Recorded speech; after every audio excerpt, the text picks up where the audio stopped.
How you doing? And thanks for tuning in to Wicked Warnings, your #1 source for construction and emergency safety strobe lighting equipment for brand new 2023 Ford F-250 Super Duty Platinum pickup trucks like what you're looking at here.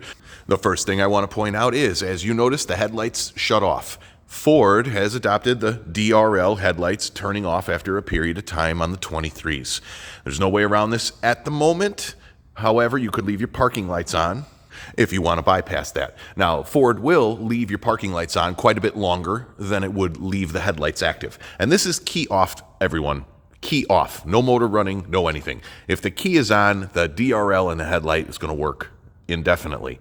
But when you shut the truck off, turn off the key, everything's shut down. Without the parking lights on, the DRL turns off after about 5 minutes. With the parking lights on, it'll keep that circuit live for about 20 or 30 before it shuts down the parking lights for you as a preventative maintenance on the battery. However, let's talk a little bit about what you're seeing here. The C-Ring headlight kit, plug and play, behind each headlight. It is in conjunction with our turn signal kit. We have a kit for the turn signal and a kit for the C-Ring and a kit for both.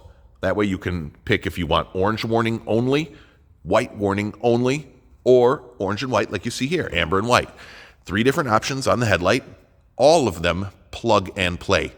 All of the headlight kits install quickly by dropping down the fender liner from right behind the headlight.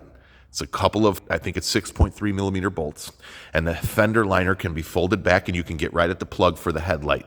You plug and play behind each headlight, simply unplug the headlight, plug our kit in, plug the headlight harness back into our kit, and attach the other end to the upfitter switches.